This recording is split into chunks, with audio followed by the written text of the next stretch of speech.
ये मंत्र काम करेगा। 2-4 महीने तुम चुप रहना, इस मंत्र का प्रयोग ही मत करना।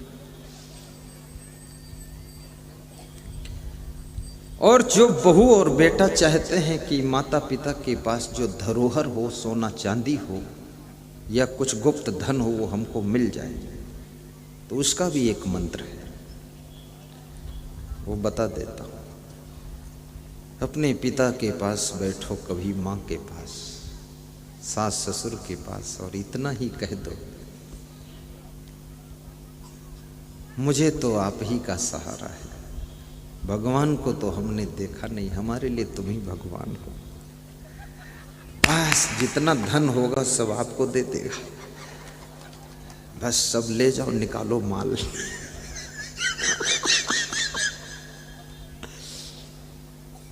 ये विनम्र शब्द बहुत बड़ा काम कर डालेंगे।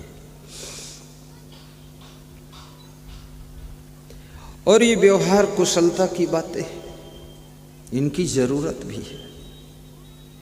अभिमान की क्या आवश्यकता है, अभिमान करने से भी क्या फायदा है। शाही बंदगी, शाही बंदगी।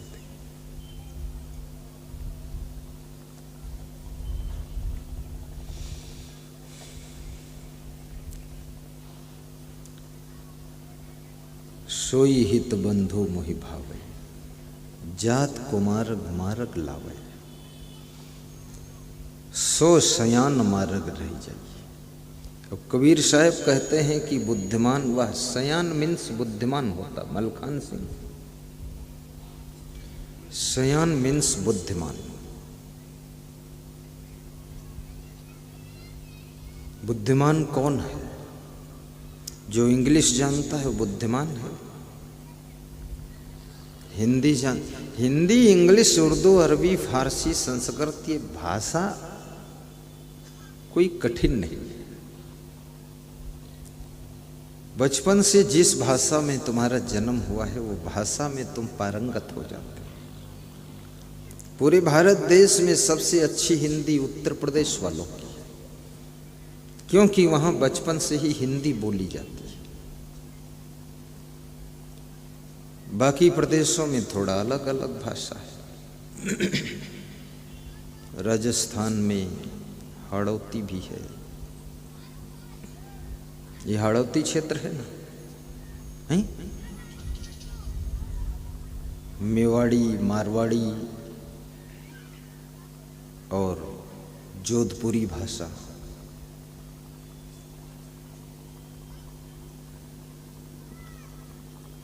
मध्य प्रदेश में मालवी भाषा ज़्यादा चलती है, गुजरात में गुजराती है, महाराष्ट्र में मराठी है।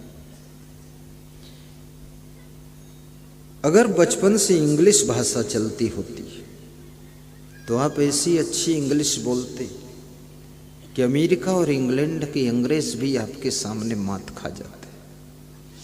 और फिर ये महिलाएं इंग्लिश में जब गालियां देती तो वाह क्या बात है, उसकी व्याकरण चाहे जिधर जाए पर निपटा देती है। झरझर झरझर बोलती इंग्लिश।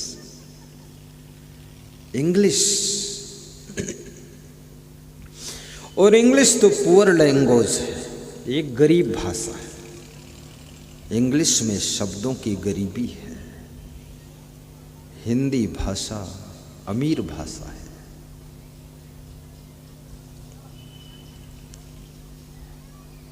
तो बुद्धिमान वह है, सो सयान मार्ग रह जाए। वो सयाना है, वो बुद्धिमान है जो अच्छे मार्ग में ठहर जाता है,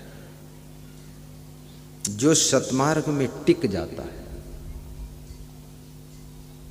ये टिकना शब्द भी बड़ा महत्वपूर्ण शब्द है, क्योंकि कभी कभी लोग बुरा मार्ग छोड़ देते, 2-3 साल अच्छे मार्ग पर चलते, उसके बाद फिर अच्छा छोड़कर बुरे मार्ग पर चलने लग जाते। सोचो, टिके नहीं। कितनी स्त्रियों को किसी ने समझाया तो 1 साल तक ठीक रही, गालियां नहीं बकी, 1 साल लड़ाई नहीं किया, दूसरे साल फिर वही बात शुरू, टिक नहीं पाई। और जब तक तुम सतमार्ग में टिक नहीं सकते हो, वैराग्य पथ पर टिक नहीं सकते हो, त्याग पथ पर टिक नहीं सकते हो, ब्रह्मचर्य में टिक नहीं सकते हो, संयम नियम में टिक नहीं सकते हो, तब तक तुम्हारा लक्ष्य तुमको मिलेगा नहीं।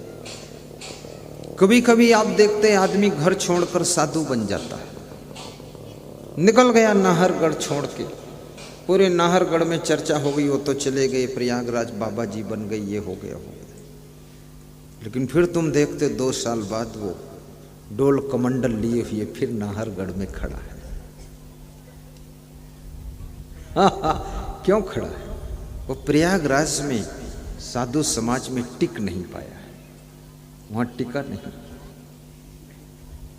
ठहरा नहीं, रुका नहीं। मैं सन्यास ले रहा था तो मेरे पिताजी बोले, तुम्हारे जैसे बहुत सन्यासी देखा, 2-4 साल सन्यासी बनेंगे फिर वापस घर ही में लौट आते। तो मैंने कहा बहुत सन्यासी आपने देखा, एक और देख लो आप, मैं भी बन रहा हूं। जिस दिन से निकला लौट के कभी घर नहीं गया और 34 साल हो गए घर का मोह नहीं किया, पूरी ताकत साधु समाज में झोंक दी और इसी में काम करते रहे।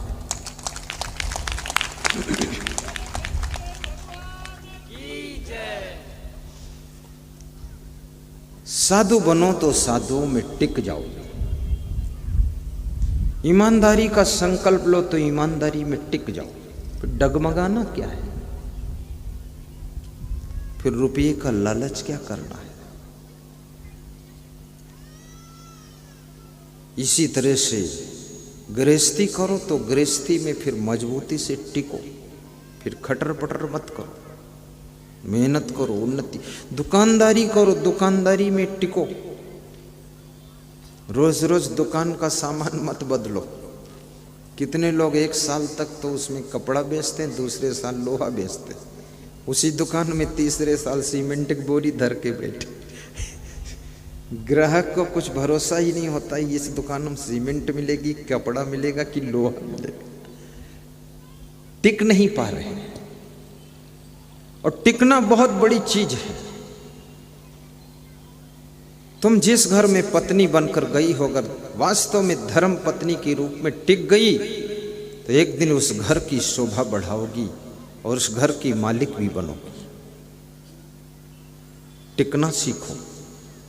तुम शिष्य बन करके जिस गुरु के पास गए हो वहां शिष्य के रूप में टिक जाओ। एक दिन तुम्हारा सम्मान भी होगा, पद होगा, पावर होगा, और तुम्हारा वहां पर शान शौकत होगा, सुविधाएं होंगी, तुम्हारा नाम भी होगा, काम भी होगा। लेकिन तुम टिको तो सही, डामाडोल है जिंदगी तुम्हारी, टिकते नहीं सही।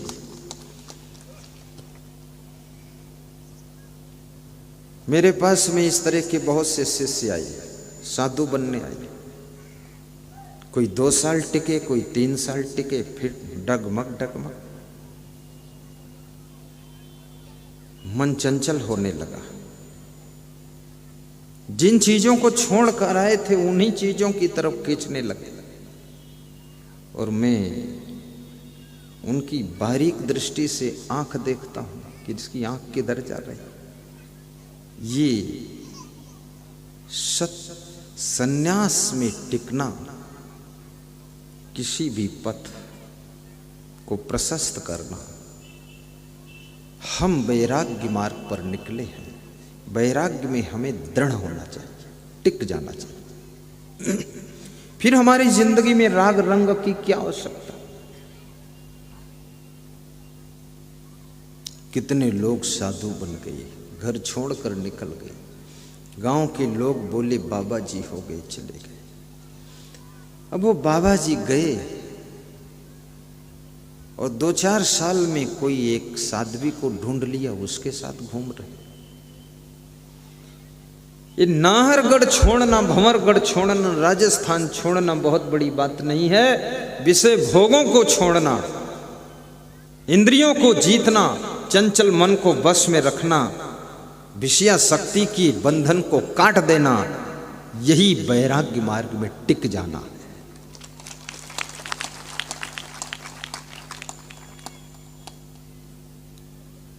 बीड़ी पीने लगे, एक बार बीड़ी छोड़ा था, बीड़ी पी रहे।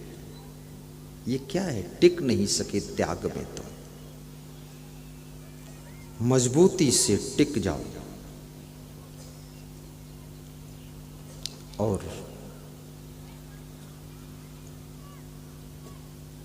कोई भी नियम है, एक दिन पालन करने से आपको शांति और सफलता नहीं मिलेगी।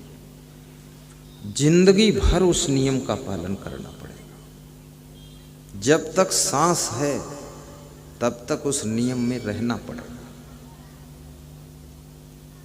और कोई भी हमारा लक्ष्य है, लक्ष्य तक जब तक हम न पहुंच जाएं तब तक हमें बीच में विश्राम की इच्छा नहीं करनी चाहिए।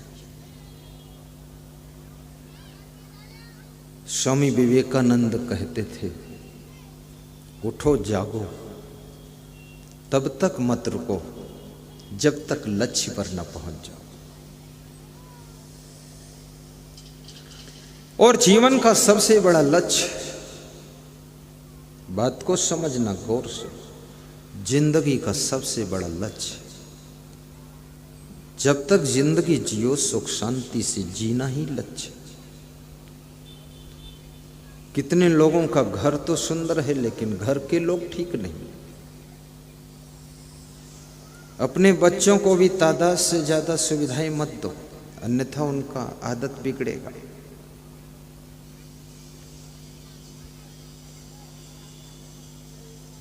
सीमा से ज्यादा खाने पीने कपड़े पहनने की आदत मत बनाओ, अन्यथा आपका मन बिगड़ेगा। और सुविधाएं कितनी मिल जाएं, मकान कितना अच्छा हो, सामान कितना अच्छा हो, पर जिस वजह से ये सब अच्छा मिला है उस वजह है क्या? तुम्हारा सुंदर स्वभाव, सुंदर चरित्र और तुम्हारा परिश्रम, उसी वजह से ये सब प्राप्त हुआ है। उस परिश्रम को यदि नहीं छोड़ोगे, सुंदर स्वभाव नहीं बदलोगे, तो आपको ये सदैव मिलता रहेगा।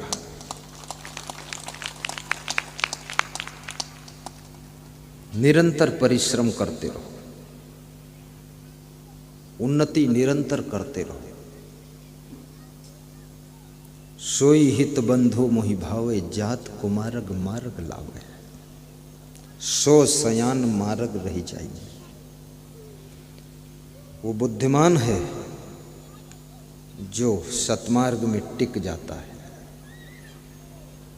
जो अपनी बात पर भी टिक जाता है। वो सयाना है, वो बुद्धिमान है जो अपने संकल्पों में टिक जाता है।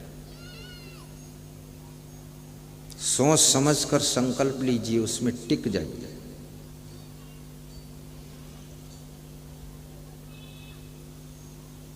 हमारा धर्म हो सेवा, हमारा कर्म हो सेवा, सदा सत्संगियों में मिल हमें सेवक बना जाना। आइए एक दूसरा प्रसंग आपके बीच में लेता हूं।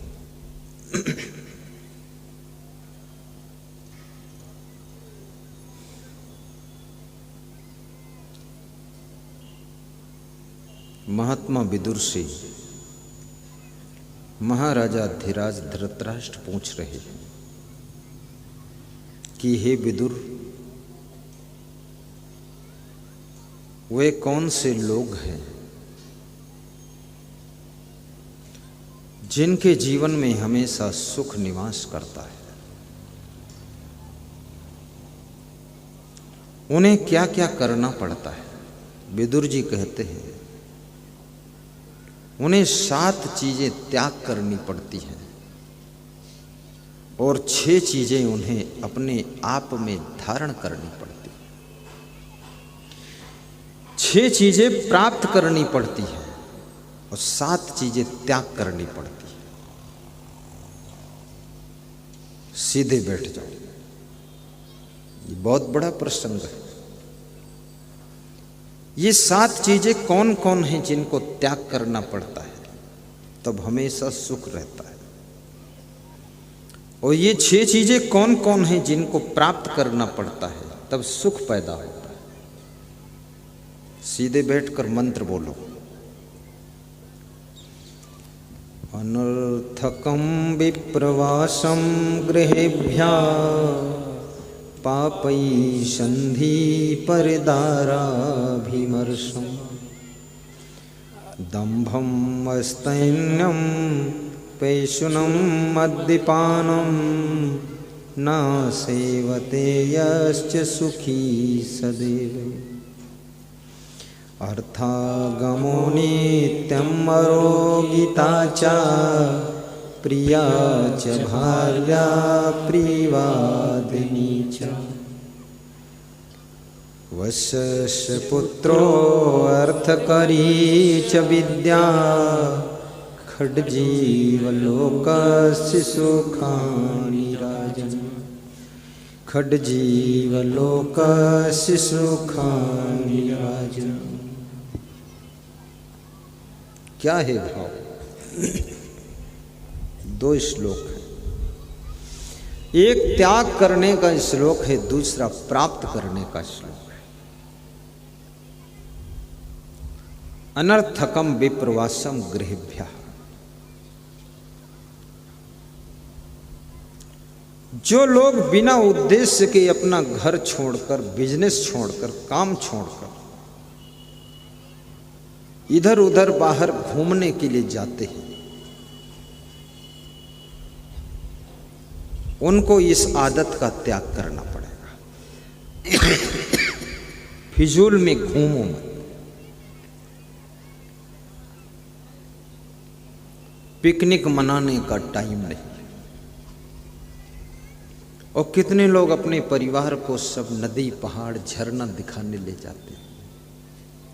पति सोचता है, पिता सोचता है नदी, पहाड़, झरना, देश विदेश इनको दिखा देंगे, थोड़ा इनका मन खुश हो जाएगा, मन बहल जाएगा, मन बदल जाएगा, थोड़ा ये अच्छे हो जाएंगे लोग। लेकिन कुछ भी नहीं बदलता है, कुछ भी नहीं होता है, जैसे का तैसा ही रहता है। चाहे तिरुपति बालाजी देख कर आ जाओ और चाहे उरुपति बालाजी देख कर आ जाओ, चाहे लंबा बालाजी चले जाओ, और वो परिवार के लोग तो उसी तरह के रहते हैं। 2-5 लाख रुपए बिगाड़ कर आ गए तो कोई सुधरा नहीं, कुछ हुआ नहीं, कोई चेंजिंग नहीं। मध्य प्रदेश में एक सज्जन कह रहे थे, अपनी वाइफ को बहुत घुमाया हूँ, देश विदेश घुमाया हूँ, मंदिर गुरुद्वारा घुमाया हूँ, लेकिन इसका दिमाग घूमा नहीं, जैसा का तैसा है। वही गुस्सा, वही क्रोध, वही आलस, वही चिड़चिड़ापन, सब अवगुण वही है। तो हमने कहा घुमाए क्यों? बोले घुमाया इसलिए था शायद कुछ सुधर जाएगी। हमने कहा घूमने से अगर सुधर जाते तो ये कुत्ते बिल्ली सब सुधर गए होते तो दिन रात घूमते रहते। घूमने से कोई सुधरता है? घूमने से और ज्यादा बिगड़ता है। ये जितने सब नवयुवक लड़के लड़कियां सब घूमते हैं इधर उधर, नदियों में, पहाड़ों में, पार्कों में, ये सब बिगड़ते हैं, सुधरते कहाँ? अब मनुष्य से ज्यादा अवगुड़ी भी दूसरा प्राणी नहीं। इसकी विचित्र खोपड़ी, बहुत नालायक प्राणी। इसकी खोपड़ी के अंदर न जाने कितनी खुराफात भरी रहती है। मैं तो देखता रहता हूं तो मुझे हंसी भी बहुत आती है। लोग परेशान भी इसीलिए बहुत ज्यादा होते हैं। इससे क्या मतलब? नदी देख लूं, पहाड़ देख लूं, झरना देख लूं, ये देख लूं, वो किला देख लूं, अरे घर में एक कमरा नहीं, वो किला देख रहे। बेवकूफ कहीं के, काम करो, अपना कमरा बनाओ, किले में क्या करो। और राजा महाराजा की दीवार देखने में अपने क्या मिलने वाला। मैं तो लखनऊ में भी रहा, कोई किला पिला देखा ही, क्यों देखूं उसको। किसी किला वाला नहीं देखना है, मेरे को अपना आश्रम बनाना है। सब झंझट फालतू। लखनऊ में देखने के लिए बहुत चीजें हैं, भूल भुलैया है, चिड़िया घर है, कभी देखा ही नहीं, देखूंगा भी नहीं, जरूरत भी नहीं, फालतू। वहां चिड़िया घर में बगुला बैठा है, टांग उठाए, उसको क्या देखना।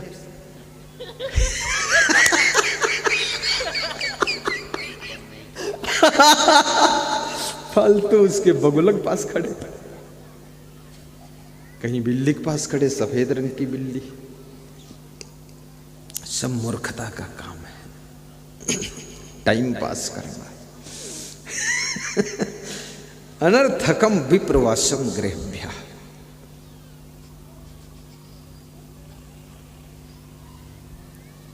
जो व्यक्ति बिना उद्देश्य के, बिना लक्ष्य के इधर उधर घूमता रहता है, यदि वो इस आदत को त्याग कर दे तो उसके घर में सुख शुरू हो जाएगा, दुख खत्म हो। पापी संधि है। और जो लोग पापियों से दोस्ती करते हैं, सुखी होना है तो दुष्टों से दोस्ती तोड़ना पड़ेगा, शराबियों से दोस्ती, जुआनियों से दोस्ती तोड़ना पड़ेगा, बेविचारियों से दोस्ती तोड़ना पड़ेगा अगर सुखी होना चाहते। लफंगों का साथ छोड़ना पड़ेगा। और तीसरी चीज परदारा विमर्शन। और सुखी होना तो तीसरी चीज का त्याग करना पड़ेगा, दूसरे की स्त्री की तरफ ललचाना बंद करना पड़ेगा, दूसरे के पुरुष में ललचाना बंद करना पड़ेगा। जैसे तुम रसगुल्ला देखकर ललचाते हो ना, खाली रसगुल्ला नहीं, कई लोग गाड़ी देखकर ललचा जाते हैं, और कई लोग मकान देखकर ललचाते हैं, कई लोग साड़ी देखकर ललचाते हैं, कई लोग औरत को देखकर ललचाते हैं, और कई लोग तो पुरुष को देखकर ललचाते हैं। ये लालच छोड़ना पड़ेगा, तब दुख दूर होगा। कहीं ललचाइए मत।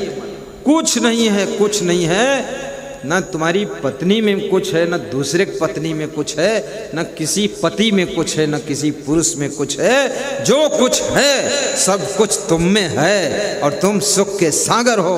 अपने आप में झांक लो, वहां सुख भरा हुआ।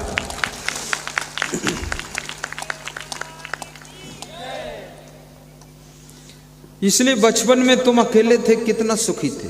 ये लड़कियां भी सुखी थी, ये लड़के भी सुखी थे। और जिस दिन से विवाह हुआ उसी दिन से लगता है हिमालय पहाड़ का वजन तुम्हारे ऊपर, बहुत वजन है। हैरान हो गए। अब 1 से 2 हो गए ना, तब तो डबल सुख हो जाना चाहिए था। सुख न जाने किधर चला गया है। फिर 2 बच्चे हो गए तो 1 से 4 हो गए। 4 में सुख तो 4 गुना हो जाना चाहिए। और ज्यादा दुख बढ़ गया। क्यों बढ़ गया? सुख नहीं है। तो क्या करना चाहिए? ये जो मैं कह रहा हूं ये करना चाहिए। ललचाइए मत।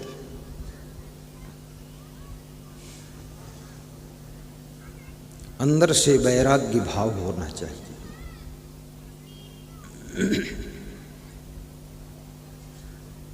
सेवा भाव होना चाहिए। परदारा विमर्शम, दंभम, दंभ का त्याग करो, दिखावा का त्याग करो। आज इस कलयुग में बहुत दिखावा चल रहा है। इस दिखावा से भी दुख पैदा हो रहा है। दिखावा मत करिए। अस्तैन्यम पैशनम, चोरी और चुगली का भी त्याग करो। चोरी करना ही नहीं है। किसके लिए चोरी करना? क्यों चोरी करना? चोरी करने से मिलने वाला क्या? यदि भाग्य में नहीं है, चोरी करोगे तो भी वो खो जाएगा। तो तुम्हारी किस्मत में है, चोरी नहीं करोगे, मेहनत करोगे तो भी मिल जाएगा। सभी ग्रेट में आप देख लीजिए, एक ही माँ बाप के 3 पुत्र हैं, तीनों में एक अमीर है, दूसरा गरीब है, तीसरा फकत हाल है। इतना डिफरेंस क्यों है? इस आत्मा के साथ में अनेक जन्म के कर्मों का प्रभाव रहता है। ये चोरी चंडाली करने की क्या जरूरत है? किसी का पैसा चुराना, चोरी करता कौन है? जिसके अंदर कोई आदत है, कोई अवगुण है, और ऐसा गुप्त अवगुण है जिसको पूरा करने के लिए पैसा चाहिए, उसके लिए चोरी करता है। मैं तो आपसे निवेदन करूंगा, कभी 1 पैसे की चोरी मत करो, पूरा ईमानदारी से रहो। आप देख लो तमाशा क्या होने वाला है। ईमानदारी का सितारा तुम्हारे किस्मत के सितारा को चमकाने में मदद करेगा। जिस आश्रम में मैं आया हूं, नेपाल बॉर्डर पर, वहाँ मेरे से पहले से बहुत संत रहता था, 7, 8, 9, 10। मैं पहुंचा वहाँ, ईमानदारी, जिम्मेदारी, अनुशासन और वफादारी और परिश्रम, ये 4-5 गुण हमारे अंदर बचपन से थे। जो काम करूं ईमानदारी से और जिम्मेदारी से, उल्लुल जुल्लुल नहीं कि झाड़ू लगाया फिर झाड़ू फेंक दिया उधर, नहीं, झाड़ू को सही जगह रखना। ये बचपन से मेरा स्वभाव था। और ईमानदारी से यानी पैसा 25 पैसे का भी हिसाब दे देना है, चुराना नहीं। और कभी पैसा अपने पास मैंने रखा भी नहीं। तो मेरे गुरु ने मुझको केवल 3 दिन में पहचान लिया कि ये व्यक्ति योग्य आ गया है। और आते ही 21 साल की उम्र में आया और 22 साल की उम्र में पूरा चार्ज दिया। बस 2-1 साल के बाद गुरु बना दिया कि मेरा पद तुम ही संभालोगे, क्योंकि इतना ईमानदार, वफादार, जिम्मेदार, परिश्रमी, अनुशासन वाला व्यक्ति मुश्किल से मिला है। 60 साल इंतजार किया हूं, तब तुम आए हो, फट से तुमको दे रहा हूं। क्या है? मैं वहां चोरी करता अगर तो 100, 200, 500, 1000, 10,000 की चोरी कर लेता, लेकिन जो उन्होंने मुझको उसका पूरा मिला ईमानदारी के कारण। वो 70 एकड़ जमीन है, 70 एकड़, और बगीचा है। वो 70 एकड़ जमीन ऐसी है जो 25-30 लाख रुपए एकड़ वाली है। 2-3 करोड़ की जमीन नहीं, कितने खो जाएगी? 70 एकड़ है, 30 लाख रुपए एकड़, तो 70 से गुणा करो।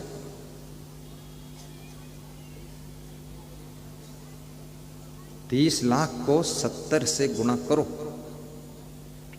7 के 21, 30 लाख तो ही, 1 जीरो और बढ़ा दो। ये भी लफड़ा फंस गया है। चलो क्यों जोड़ोगे, कुछ उसमें आपको मिलने वाला भी नहीं। इतना गणित लगाने के लिए क्यों बैठोगे फालतू।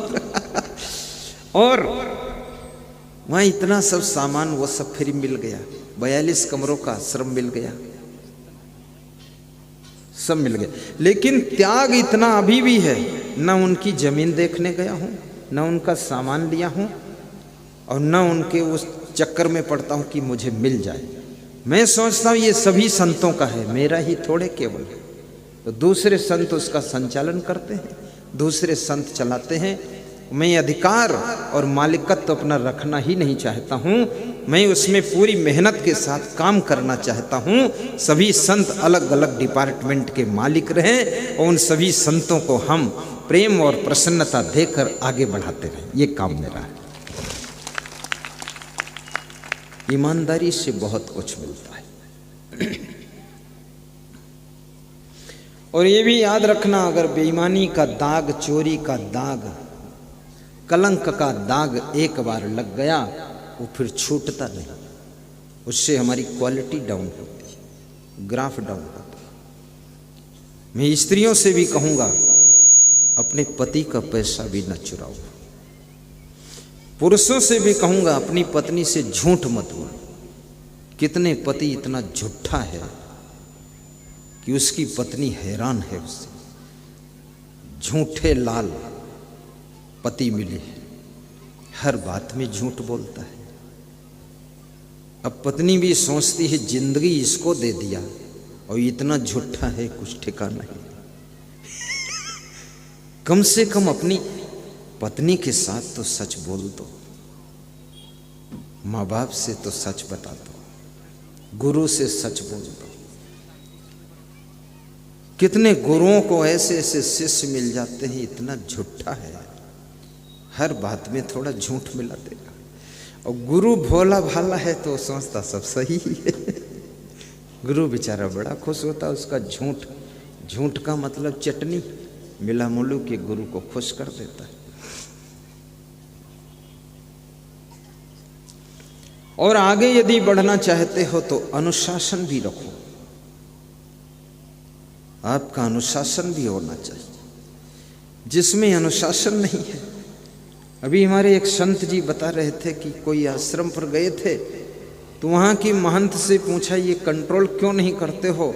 तो उस महंत ने कहा, कोई हमारी मानता ही नहीं, कोई हमारी सुनता ही नहीं, कोई हमारी मानता ही नहीं। तो मेरे पास टाइम नहीं था, मैंने हंस दिया, हमने कहा ठीक है। अरे जो तुम्हारी मानता नहीं है तो उसको रखते क्यों हो? भुर्जी कहीं का, भड़भूजा, उसको रखते क्यों हो? ये भीड़ क्यों मचा रखी भेड़ों की? या तो वो मानता नहीं है वो गलत है, या मानने जैसी बात ही तुम नहीं करते हो, तुम गलत हो। दो बातें हो सकती। तुम्हारी बात भी तो वजन होना चाहिए। तुम्हारी बात, तुम्हारा फार्मूला, तुम्हारा डिसीजन, एक्शन इतना टॉप का होना चाहिए कि शिष्य तो शिष्य है, जो गैर है वो भी मानेगा। आप कुछ बात ऐसी कहना सीखो, आपकी बात में दम नहीं है। रास्ता चलते लोगों की बात मानना पड़ता है, जो बात उचित है, दमदार है।